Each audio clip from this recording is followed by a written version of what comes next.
पीले दांत वाली बहू। रंजना कभी ब्रश नहीं करती थी। उसे कितनी बार उसके माँ बाप ने डांटा, लेकिन उसका कोई असर उस पर होता ही नहीं था, जिस कारण से उसके दांत पीले पीले हो जाते हैं। शादी के बाद। अरे बहू, वैसे तो तुझ में कोई कमी नहीं है, पर तेरे दांत इतने पीले कैसे हैं बेटा? कैसे मतलब? कोई सर्जरी थोड़ी ना कराइए। वो तो क्या नाम, मैं ब्रश नहीं करती थी तो पीले हो गए। अब क्या करूं? आप कहे तो लाल करवा लूं या फिर काले? यार ये क्या है, क्यों माँ से लड़ रही हो? लड़ रही हूँ? अरे मैं लड़ रही हूँ या ये बोल रही है कि दांत पीले हैं, पीले। अरे तपस्या थोड़ी ना की है इन्हें पीले करने के लिए। बकायदा ब्रश नहीं किया है 20 साल तक, तब जाकर। छी, कैसी बात कर रही हो? ये उस वक्त तो पीले नहीं थे जब हम लोग तुम्हें देखने आए थे। अरे तब साफ करवा लिया होगा डेंटिस्ट के पास जाकर। अब देखो कैसे पीले पीले लग रहे हैं। रंजना सास की तरफ गुस्से से देखती है। फिर शुरू हो गई पीले पीले पीले। अरे पीले तो तब भी थे जब मेरे हाथ का रसगुल्ला उड़ा उड़ा कर खा रही थी और बोल रही थी, लड़की नहीं गुणों का खजाना दे रहे भाई साहब आप।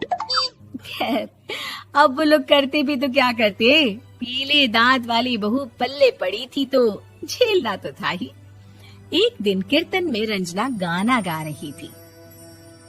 अरे कमला बहन, माँ का द्वार है, यहाँ तो सब शुद्ध होकर आते हैं, फिर अपनी बहू को ब्रश भी नहीं करवाती तुम। दूर से पीले पीले दांत भक्ति में बाधा उत्पन्न कर रहे हैं। अरे कोई 2 साल के बच्चे थोड़ी ना लेकर आई हूँ मैं बहू बनाकर। अच्छी खासी लड़की है, अरे कैसे करवाऊं ब्रश? ये तो उसे खुद करना चाहिए ना।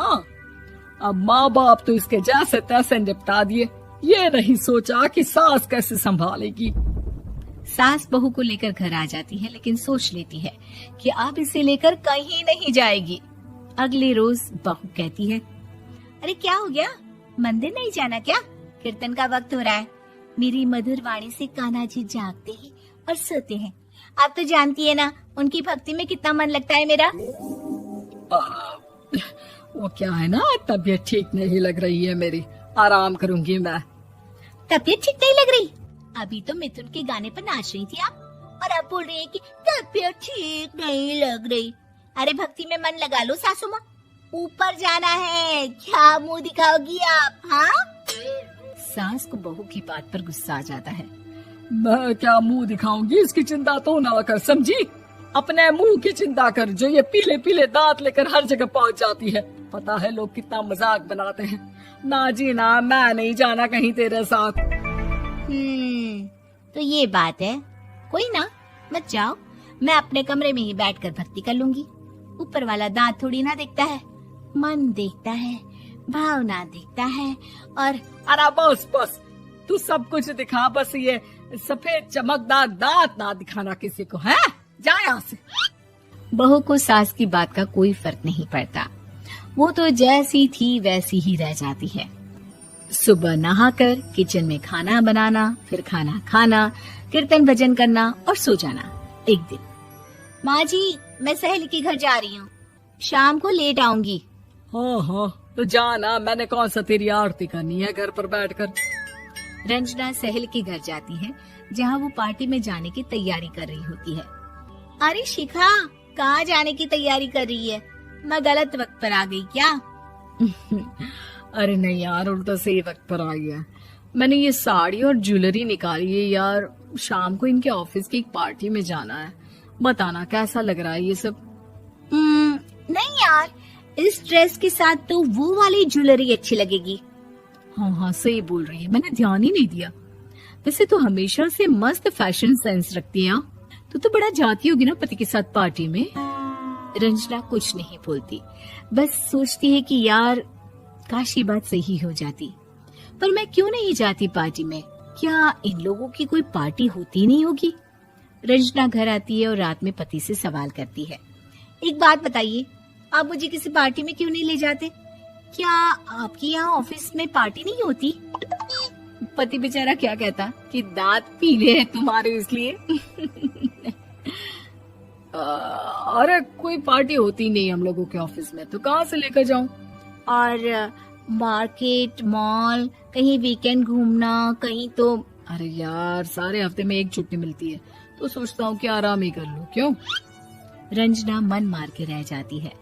पहले कभी सास के साथ मंदिर जाया करती थी, लेकिन वो भी सास ने ले जाना बंद कर दिया। घर बैठी बैठी रंजना बोर हो जाती है।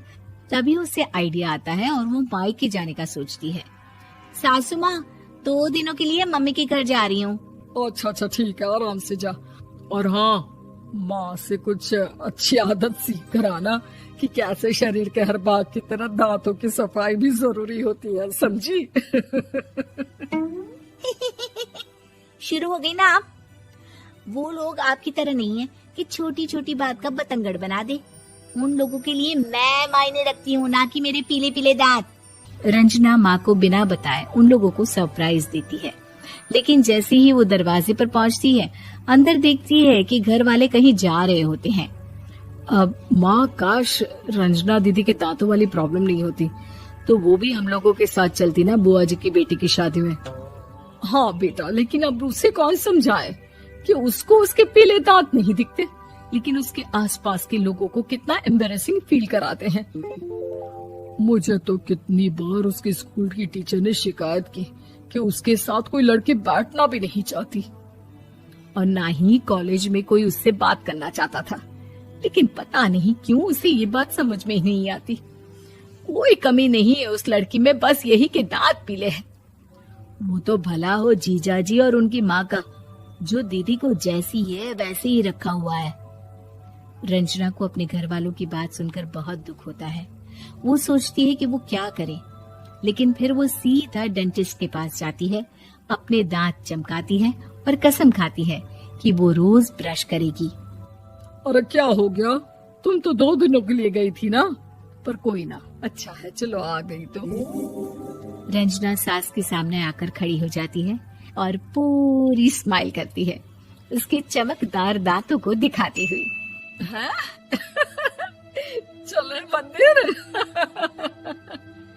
माँ, मुझे माफ कर दीजिए, मैंने आप लोगों को बहुत एम्बैरेसिंग फील करवाया। मैं आज से रोज ब्रश करूंगी।